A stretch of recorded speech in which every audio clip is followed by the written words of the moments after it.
Vous prenez la main du coup? Voilà. Oui, merci Myriam. On va partager notre écran. Parfait. Voilà.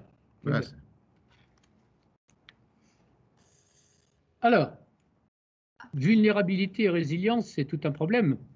La résilience, je vous rappelle, est un mot qui vient de la science physique, qui était à l'origine la capacité d'un métal à résister à des coups qui étaient donnés.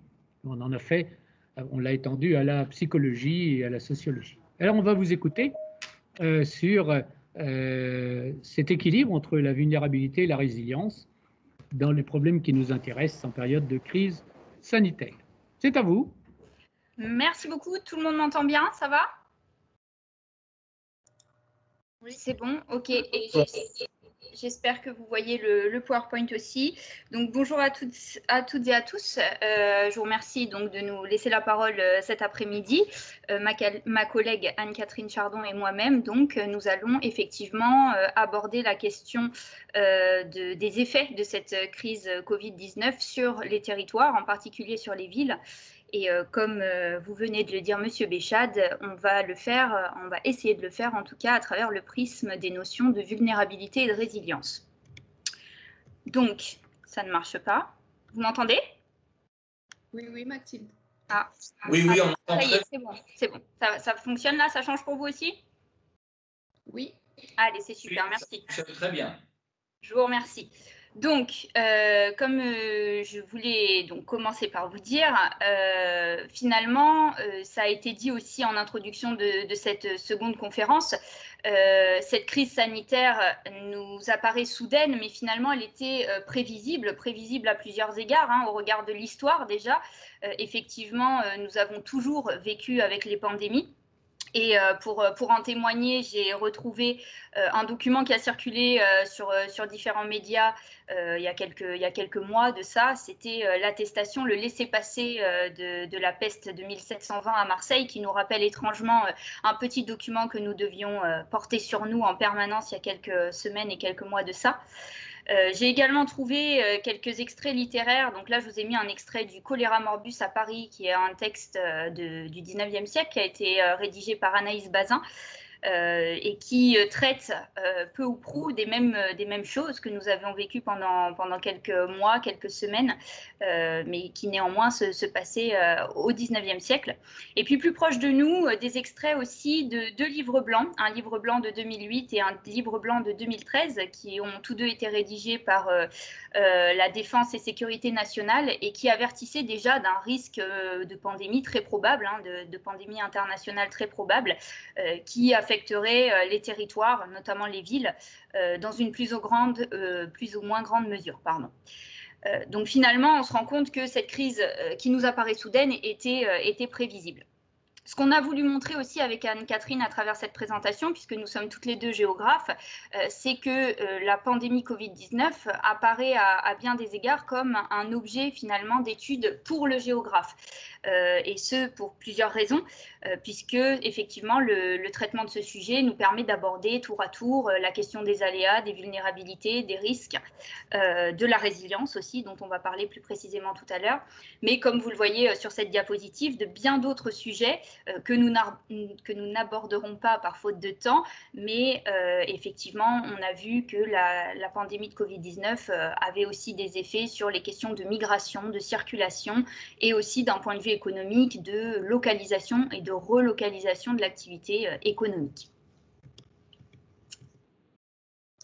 Pour ce qui est des concepts qui nous ont intéressés et en fait qui vont être en filigrane tout au long de notre discours, on se rend compte que la ville est soumise à deux fortes pressions au sens force du terme, dans le sens où la ville a démontré sa vulnérabilité face à la Covid-19, hein, puisqu'on est vulnérable face à quelque chose et non pas dans l'absolu, hein, et par ailleurs, de plus en plus, ce concept de résilience apparaît, concept qui laisse de toute façon supposer que l'on doit être préalablement affectés, hein, et qui mettent en avant le pouvoir, la possibilité, la capacité non seulement d'absorber le choc, mais de rebondir, hein, de faire face, de se relever suite à cette affectation. Et donc la ville se retrouve tiraillée, entre guillemets, entre effectivement sa vulnérabilité déclarée, hein, puisqu'elle a été fragilisée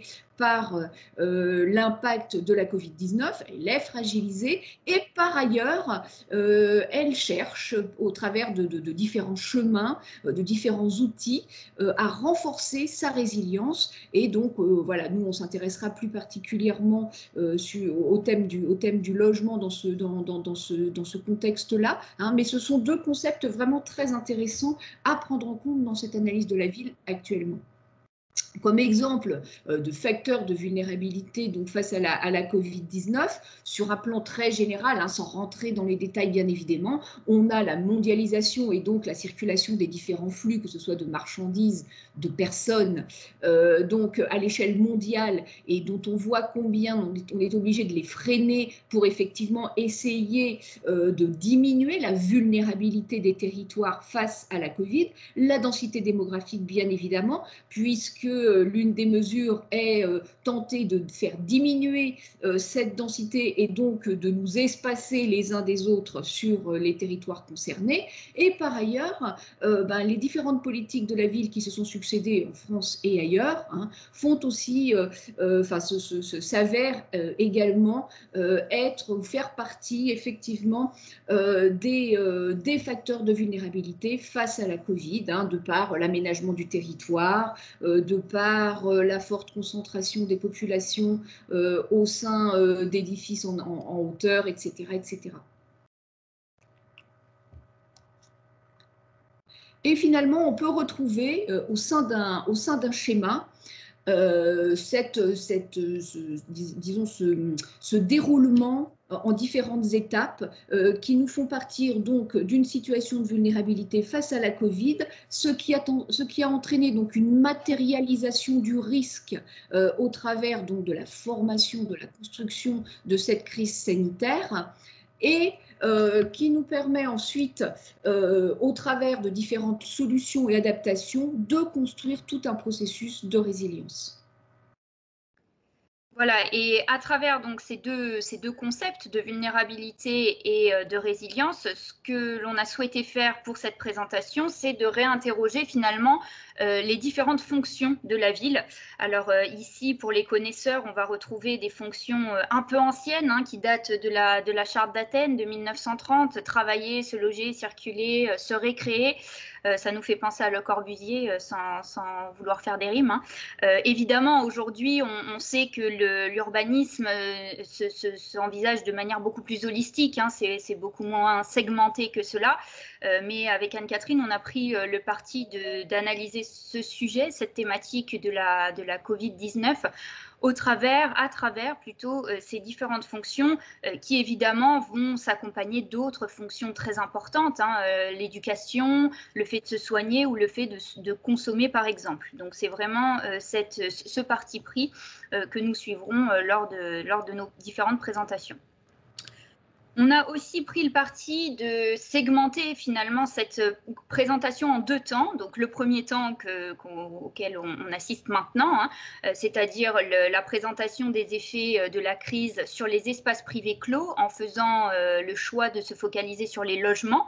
Et dans un second temps, je vous présenterai une autre facette de ce sujet en privilégiant une approche des espaces collectifs clos, cette fois-ci, avec un focus sur les lieux culturels. Donc, on parlera de ça tout à l'heure en fin de conférence. Pour le moment, on s'intéresse donc aux espaces privés clos et plus précisément au cas du logement, puisque on l'a vu, hein, lors de cette crise sanitaire de très grande ampleur, le logement est devenu prépondérant. Et pourquoi il est devenu prépondérant? Tout simplement parce que le logement est devenu multifonctionnel. Alors, on a plusieurs facteurs qui expliquent finalement la multifonctionnalité ou le multi-usage du logement. Je vais vous les afficher ici. Parmi ces facteurs explicatifs, certains ont déjà été abordés lors de la première conférence sur ce sujet. Hein. C'est le cas de la réduction des mobilités et des déplacements. Évidemment, en période de confinement, les déplacements ont été fortement contraints, fortement limités. Et une étude du TP a d'ailleurs montré cela, hein, montré qu'on avait jusqu'à 95% de baisse de fréquentation sur certains réseaux de transport en province lors du premier confinement. Évidemment, comme l'a souligné de manière très pertinente Madame de Perrois juste avant nous, un développement rapide du télétravail sur lequel je vais revenir juste après. Mais également, pendant le premier confinement, vous le savez, on a assisté à la fermeture des écoles. Donc, le logement s'est progressivement transformé en une salle de classe, finalement, hein, pour les enfants. Ça a été aussi le cas de tous les lieux collectifs clos non essentiels, et notamment des lieux de loisirs ou les salles de sport. Donc, nos logements ont été transformés progressivement en salles de sport ou en mini-centres de loisirs, on va dire. Et néanmoins, le logement reste le logement, c'est-à-dire qu'il conserve sa vocation principale qui est d'être un lieu d'hébergement avant tout. Un lieu d'hébergement auquel se greffent, vous l'aurez compris, de multiples usages qui sont pour le coup nouveaux. Concernant le développement rapide du télétravail, je vais aller très rapidement là-dessus, hein, parce que l'objectif de cette présentation n'est pas de rentrer dans le détail comme a pu le faire Madame de Perrois tout à l'heure, simplement vous donner quelques chiffres clés. Effectivement, forcés et contraints par cette crise sanitaire, nous sommes mis au télétravail. Hein. Il faut savoir donc qu'avant la crise, on estimait que le pourcentage de télétravailleurs en France était autour de 8,4%, ce qui, vous le voyez, était largement en dessous des moyennes européennes, hein, qui était autour de 17,7%. Et pendant la crise, on est passé à 33%. Donc, comme je le mettais sur la slide avant, on a une multiplication par 4. Néanmoins, on a également noté plusieurs arrêts totaux de travail, hein, 40% environ, et 27% de poursuite de travail dans des conditions normales pendant la crise. Ce qu'il faut savoir ici, simplement pour le rappeler, hein, pourquoi ce pourcentage de télétravailleurs a été multiplié par 4, il y a deux facteurs explicatifs principaux. Déjà, la crise sanitaire, hein, qui a fait que ce développement a été particulièrement rapide, mais surtout la tertiarisation des activités. Beaucoup de métiers aujourd'hui peuvent passer en télétravail. Alors, pas tous, hein, évidemment, je vous renvoie à ce qui a été dit juste avant notre présentation, mais on est quand même dans un schéma sociétal qui permet la progression et le développement rapide du télétravail.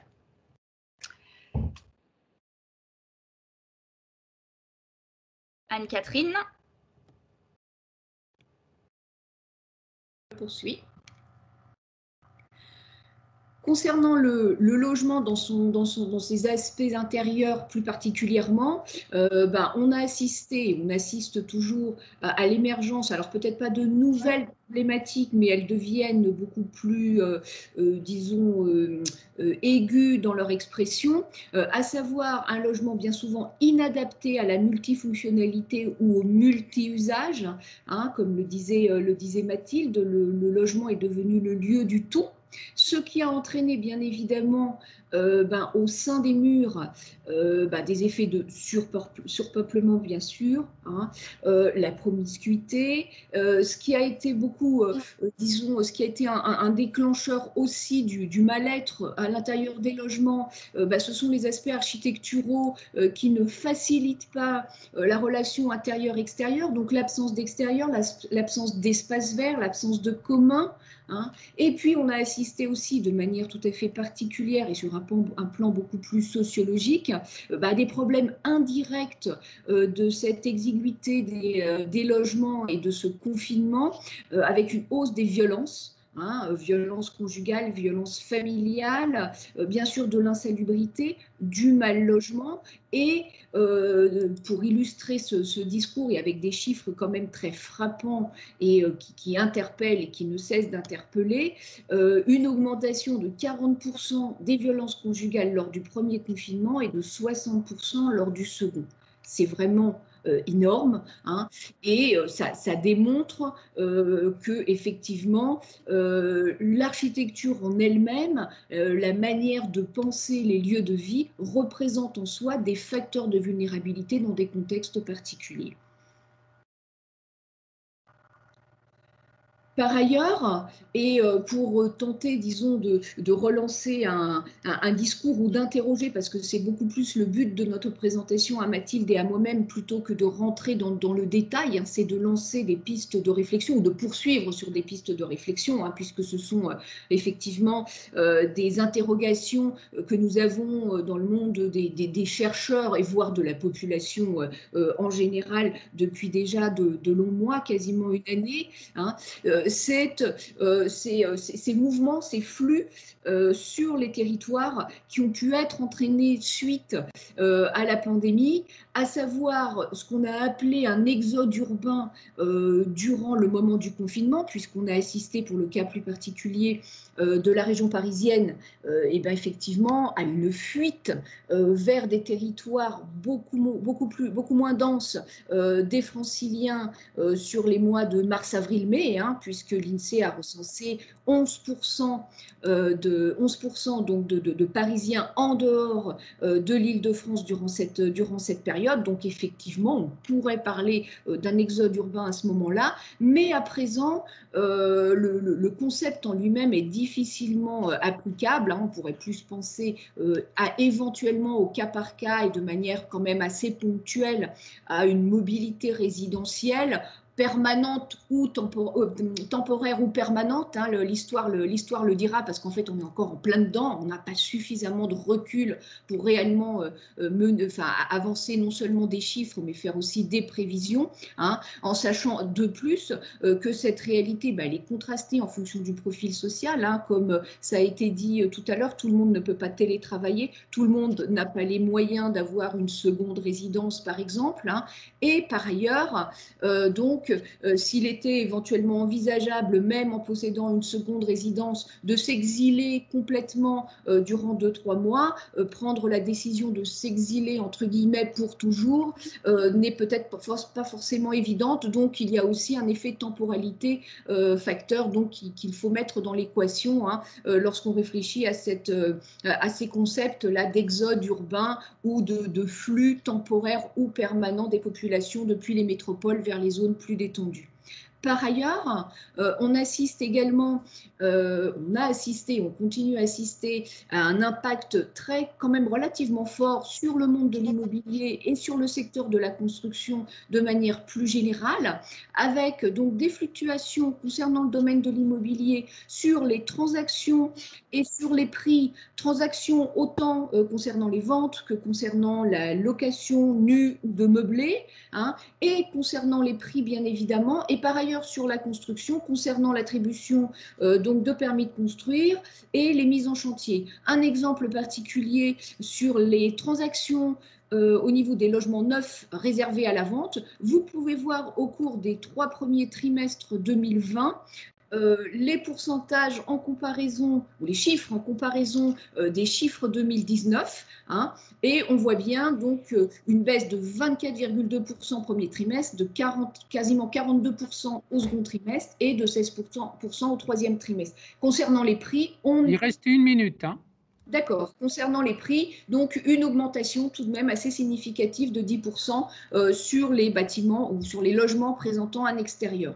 Par ailleurs, donc, la baisse de 40% de délivrance de permis de construire au deuxième trimestre 2020, vous voyez au niveau des courbes, hein, et une baisse de 21% concernant les mises en chantier. Et finalement, Mathilde, je te laisse la parole. Oui, voilà, donc finalement, plusieurs perspectives de recherche et axes particulièrement saillants, hein, selon nous, sur cette thématique-là. Finalement, comment le logement peut s'adapter à la multifonctionnalité qui a été imposée par cette crise, comment répondre à la question du mal logement. Donc vous voyez que c'est des questions qui sont à la fois précises et finalement assez larges, et comment la crise sanitaire Covid-19 permet de repenser les fonctions de la ville et de l'aménagement des villes. Toutes ces questions finalement nous permettent aussi de réinvestir ces notions de vulnérabilité et de résilience puisqu'elles les mobilisent en leur sein finalement. Donc on vous remercie, Anne-Catherine et moi, pour votre attention et on attend vos questions s'il y en a. Merci beaucoup. Merci beaucoup.